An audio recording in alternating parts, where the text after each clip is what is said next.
ਵਾਹਿਗੁਰੂ ਜੀ ਕਾ ਖਾਲਸਾ, ਵਾਹਿਗੁਰੂ ਜੀ ਕੀ ਫਤਿਹ। ਆਸਾ ਕੀ ਵਾਰ ਦੀ ਲੜੀਵਾਰ webinar series ਦੇ ਵਿੱਚ ਹੁਣ ਤੱਕ ਅਸੀਂ ਪਹਿਲੀ ਪੌੜੀ ਦੀ ਵਿਚਾਰ ਕਰ ਚੁੱਕੇ ਹਾਂ। ਸੋ ਅੱਜ ਅਸੀਂ ਦੂਜੀ ਪੌੜੀ ਦੀ ਵਿਚਾਰ ਸ਼ੁਰੂ ਕਰਾਂਗੇ।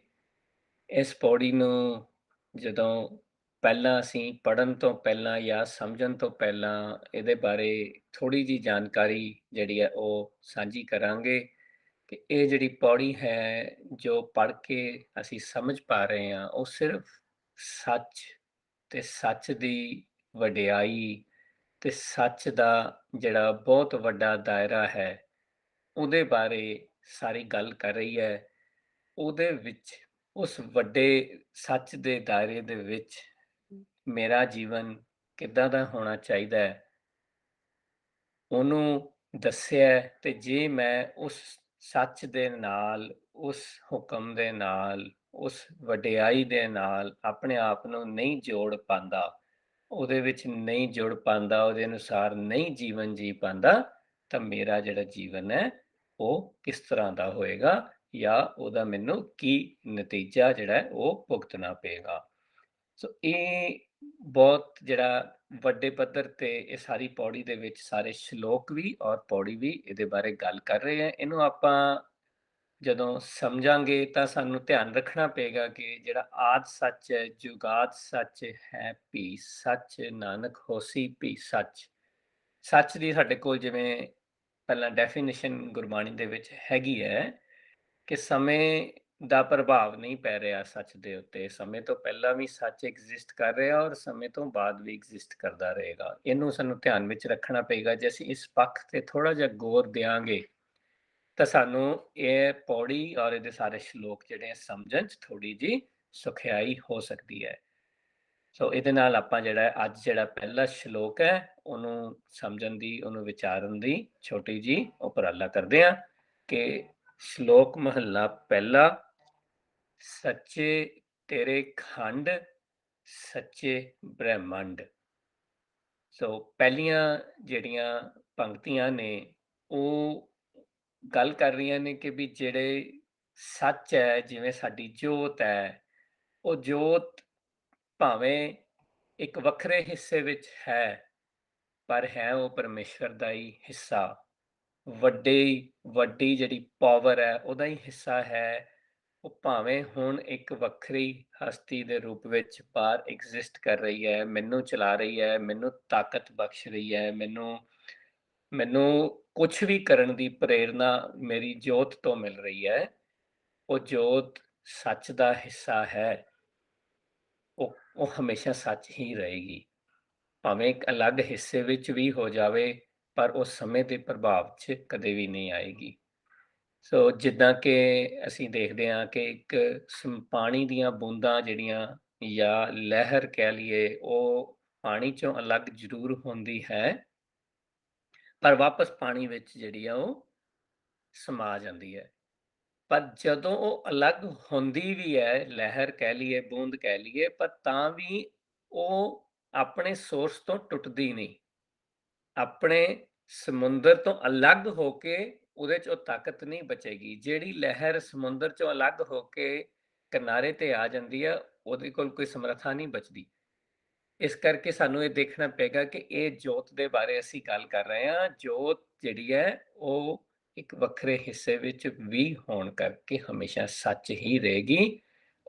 ਉਹਨੂੰ ਗੁਰਬਾਣੀ ਨੇ ਸਾਨੂੰ ਸਮਝਾਉਣ ਵਾਸਤੇ, ਸਾਨੂੰ ਉਸ ਵੱਡੇ ਸੱਚ ਨਾਲ ਜੋੜਨ ਵਾਸਤੇ, ਉਹਦੇ ਥੋੜੇ ਛੋਟੇ ਹਿੱਸਿਆਂ ਦੇ ਵਿੱਚ ਸਾਨੂੰ ਗਾਈਡੈਂਸ ਦੇਣ ਵਾਸਤੇ ਇਹਨਾਂ ਪੰਕਤੀਆਂ ਦੇ ਵਿੱਚੋਂ ਦੀ ਸਾਨੂੰ ਜਿਹੜਾ ਉਹ ਆਸਰਾ ਲੈਣਾ ਪਿਆ, ਉਹਨਾਂ ਨੂੰ ਸਮਝਾਉਣਾ ਪਿਆ। ਵੱਡੇ ਸੱਚ ਨੂੰ ਸਮਝਣ ਲਈ ਸਾਨੂੰ ਛੋਟੇ ਕਦਮ ਲੈਣੇ ਪੈਣਗੇ, ਉਹਦੇ ਨਾਲ ਜੁੜਨਾ ਪਏਗਾ। ਜਿਵੇਂ ਕਿ ਅਸੀਂ ਗੱਲ ਕਰ ਰਹੇ ਹਾਂ, ਇਹ ਪੰਕਤੀ ਸਾਡੇ ਕੋਲ ਹੈਗੀ ਹੈ, ਸਭ ਮੈਂ ਜੋਤ, ਜੋਤ ਹੈ ਸੋਏ। ਸਾਰਿਆਂ ਕੋਲ ਸਾਡੇ ਕੋਲ ਜੋਤ ਹੈ, ਉਹ ਇੱਕੋ ਹੀ ਹੈ, ਉਹਦੀ ਰੋਸ਼ਨੀ ਇੱਕੋ ਹੀ ਹੈ, ਉਹਦੀ ਗਾਈਡੈਂਸ ਇੱਕੋ ਹੀ ਹੈ। ਪਰ ਇਹ ਮੇਰੀ ਕਮੀ ਹੈ ਕਿ ਮੈਂ ਉਸ ਜੋਤ ਨੂੰ ਇੱਕ ਕਰਕੇ ਨਹੀਂ ਸਮਝ ਪਾ ਰਿਹਾ। ਉਹਦਾ ਕਾਰਨ ਇਹ ਹੈ ਕਿ ਮੈਂ ਆਪਣੀ ਇੱਕ ਬਾਹਰ ਐਗਜ਼ਿਸਟੈਂਸ ਨੂੰ ਉਹਦੇ ਮਾਇਆ ਦੇ ਵਿੱਚ ਜਿਹੜਾ ਇਲੂਜ਼ਨ ਹੈ, ਜਿਹਨੂੰ ਅਸੀਂ ਭਰਮ ਕਹਿੰਦੇ ਆ, ਉਸ ਭਰਮ ਦੇ ਵਿੱਚ ਫਸ ਕੇ ਉਹ ਵੱਡੇ ਸੱਚ ਤੋਂ ਟੁੱਟ ਚੁੱਕਾ। ਸੋ ਗੁਰਬਾਣੀ ਮੈਨੂੰ ਕਹਿ ਰਹੀ ਹੈ ਕਿ ਵੀ ਜੇ ਮੈਂ ਇਸ ਵਾਪਸ ਸੱਚ ਨਾਲ ਮਰਜ ਹੋਣਾ ਹੈ, ਤਾਂ ਸਭ ਤੋਂ ਜ਼ਿਆਦਾ ਜ਼ਰੂਰੀ ਚੀਜ਼ ਹੈ ਮੈਨੂੰ ਆਪਣੇ ਭਰਮ ਨੂੰ ਤੋੜਨਾ। ਕੀ ਭਰਮ ਨੂੰ ਤੋੜਨਾ? ਕਿ ਮੇਰੀ ਇੱਕ ਵੱਖਰੀ ਹਸਤੀ ਹੈ ਔਰ ਮੈਂ ਕੁਛ ਕੰਮ ਮਾਇਆ ਦੇ ਜਾਂ ਆਪਣੇ ਅੱਗੇ ਟਾਰਗੇਟ ਵੱਲ ਵਧਣ ਦੇ ਆਪ ਕਰ ਸਕਦਾ। ਹਾਂ, ਕੰਮ ਮੈਂ ਹੀ ਕਰਨਾ ਹੈ, ਪਰ ਮੈਨੂੰ ਉਸ ਸੱਚ ਦੀ ਗਾਈਡੈਂਸ ਦੇ ਵਿੱਚ ਚੱਲਣਾ ਪਏਗਾ। ਉਹਦੀ ਗਾਈਡੈਂਸ ਦੇ ਵਿੱਚ ਚੱਲੇ ਬਗੈਰ ਮੈਂ ਕੋਈ ਵੀ ਐਕਸ਼ਨ ਕਰਨ ਤੋਂ ਅਸਮਰਥ ਹੀ ਰਵਾਂਗਾ। ਸੋ ਤਾਂ ਹੀ ਗੁਰਬਾਣੀ ਕਹਿ ਰਹੀ ਹੈ, ਫੂਟੋ ਆਂਡਾ ਭਰਮ ਕਾ। ਜਿੰਨਾ ਚਿਰ ਤੱਕ ਉਹ ਮੇਰਾ ਭਰਮ ਦਾ ਅੰਡਾ ਨਹੀਂ ਫੁੱਟਦਾ, ਉਹਨਾਂ ਚਿਰ ਤੱਕ ਮਨੇ ਭਇਓ ਪ੍ਰਗਾਸ, ਉਹ ਪ੍ਰਗਾਸ ਹੋ ਹੀ ਨਹੀਂ ਸਕਦਾ। ਜਿੰਨਾ ਚਿਰ ਤੱਕ ਮੈਂ ਇਸ ਭਰਮ ਨਾਲ ਸੰਸਾਰਕ ਜੀਵਨ ਦੇ ਵਿੱਚ ਜਿੰਦਾ ਰਵਾਂਗਾ ਕਿ ਮੈਂ ਆਪ ਕੁਝ ਕਰਨ ਦੇ ਸਮਰੱਥ ਹੈਗਾ, ਉਹਨਾਂ ਚਿਰ ਤੱਕ ਸੱਚ ਦੇ ਬਾਰੇ ਗਿਆਨ ਮੇਰੇ ਨੇੜੇ ਨਹੀਂ ਆਏਗਾ। ਪ੍ਰਗਾਸ ਦੀ ਗੱਲ ਕਰ ਰਹੇ ਹਾਂ, ਜਿਹੜਾ ਹਮੇਸ਼ਾ ਰਹਿਣ ਵਾਲਾ ਹੈ। ਪ੍ਰਕਾਸ਼ ਦੀ ਗੱਲ ਨਹੀਂ ਹੋ ਰਹੀ। ਪ੍ਰਕਾਸ਼ ਵੀ ਥੋੜੇ ਸਮੇਂ ਵਾਸਤੇ ਹੁੰਦਾ, ਖਤਮ ਹੋ ਜਾਂਦਾ ਹੈ, ਪਰ ਇੱਥੇ ਪ੍ਰਗਾਸ ਦੀ ਗੱਲ ਹੋ ਰਹੀ ਹੈ। ਗੁਰਬਾਣੀ ਮੈਨੂੰ ਸੱਚ ਨਾਲ ਹਮੇਸ਼ਾ ਲਈ ਜੁੜਨ ਦੀ ਗੱਲ ਕਰ ਰਹੀ ਹੈ। ਸੋ ਉਹੀ ਮੈਨੂੰ ਦੱਸ ਰਹੇ ਹੈ ਕਿ ਇਹ ਖੰਡ ਹੋ ਕੇ ਅਲੱਗ ਹੋ ਕੇ ਵੀ ਇੱਕ ਹੈ, ਔਰ ਇਹ ਉਸ ਭਰਮ ਕਰਕੇ ਆਪਣੇ ਆਪ ਨੂੰ ਅਲੱਗ ਮੰਨ ਰਹੀ ਹੈ। ਜੇ ਇਸ ਭਰਮ ਚੋਂ ਬਾਹਰ ਆ ਜਾਏਗੀ ਤਾਂ ਵਾਪਸ ਸੱਚ ਦੇ ਵਿੱਚ ਸਮਾ ਜਾਏਗੀ। ਸੱਚੇ ਤੇਰੇ ਲੋ ਸੱਚੇ ਆਕਾਰ। ਸੋ ਆਪਾਂ ਹੁਣੇ ਗੱਲ ਕੀਤੀ ਹੈ ਕਿ ਵੀ ਸਭ ਮੈਂ ਜੋਤ, ਜੋਤ ਹੈ ਸੋਏ। ਉਹਦੀ ਅਗਲੀ ਪੰਕਤੀ ਸੀ, ਤਿਸ ਦਾ ਚਾਨਣ ਸਭ ਮੈਂ ਚਾਨਣ ਹੋਏ। ਉਹ ਚਾਨਣ ਕੀ ਹੈ? ਉਹ ਉਹਦੀ ਗਾਈਡੈਂਸ ਹੈ। ਹੁਕਮ ਦੀ ਜਿਹੜੀ ਗਾਈਡੈਂਸ ਹੈ, ਉਹ ਜੋਤ ਦੀ ਜਿਹੜੀ ਗਾਈਡੈਂਸ ਹੈ, ਜਾਂ ਉਹਦੀ ਰੋਸ਼ਨੀ ਤਾਂ ਕਹਿ ਲਈਏ ਆਪਾਂ ਉਹਨੂੰ, ਉਹ ਮੈਨੂੰ ਸਿਰਫ ਤੇ ਸਿਰਫ ਸੱਚੇ ਰਸਤੇ ਤੇ ਚੱਲਣ ਲਈ ਪ੍ਰੇਰਨਾ ਦਿੰਦੀ ਹੈ, ਔਰ ਸੱਚ ਵਿੱਚ ਸਮਾ ਜਾਣ ਲਈ ਹਮੇਸ਼ਾ ਜਿਹੜਾ ਉਹ ਝੰਜੋੜਦੀ ਹੈ ਔਰ ਮੈਨੂੰ ਗਿਆਨ ਦਿੰਦੀ ਰਹਿੰਦੀ ਹੈ।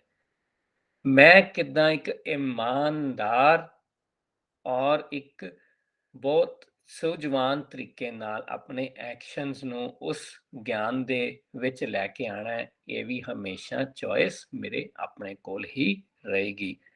ਪਰ ਉਹ ਜਿਹੜੀ ਜੋਤ ਹੈ, ਉਹਦੀ ਰੋਸ਼ਨੀ ਹਮੇਸ਼ਾ ਹੀ ਸੱਚ ਹੈ ਔਰ ਸੱਚ ਦੇ ਬਾਰੇ ਗਿਆਨ ਦੇ ਰਹੀ ਹੈ।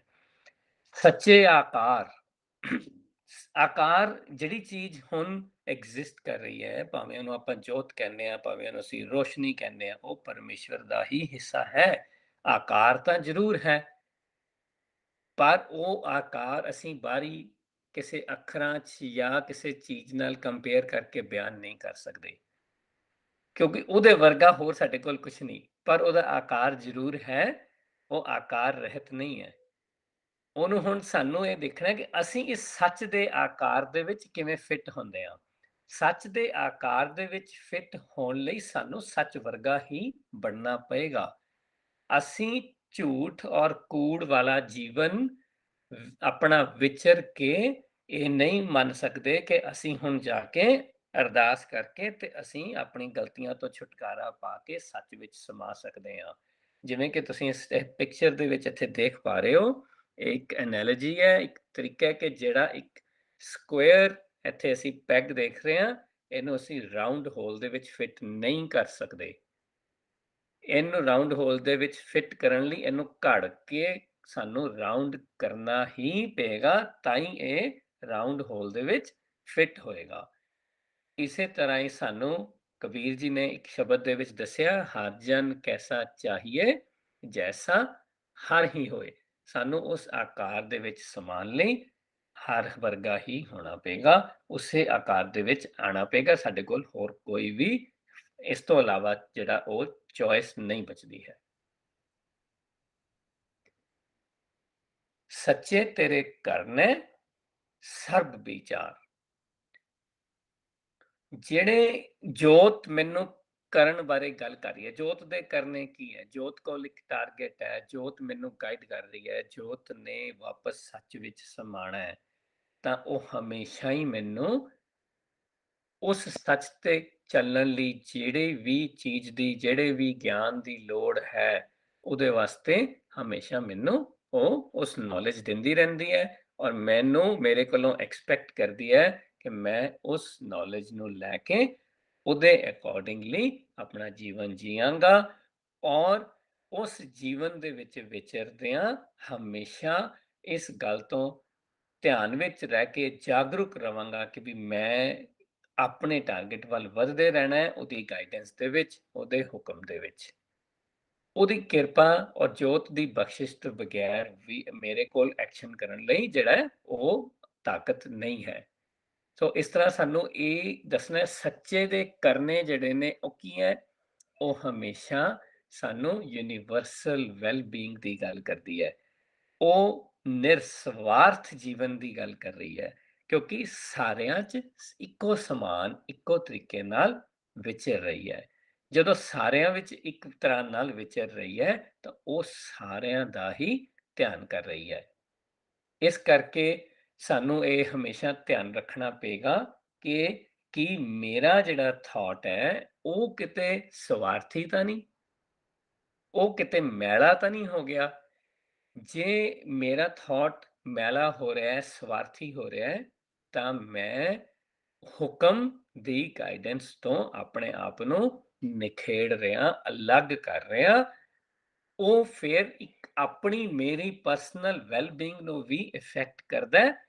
ਉਹਦੇ ਨਾਲ-ਨਾਲ ਜਿਹੜੀ ਵੀ ਸੁਸਾਇਟੀ ਵਿੱਚ ਮੈਂ ਵਿਚਰ ਰਿਹਾ, ਉਹ ਸਾਰੀ ਸੁਸਾਇਟੀ ਦੀ ਵੈਲ ਬੀਇੰਗ ਤੇ ਵੀ ਬਹੁਤ ਵੱਡਾ ਅਸਰ ਪਾਉਂਦਾ ਹੈ।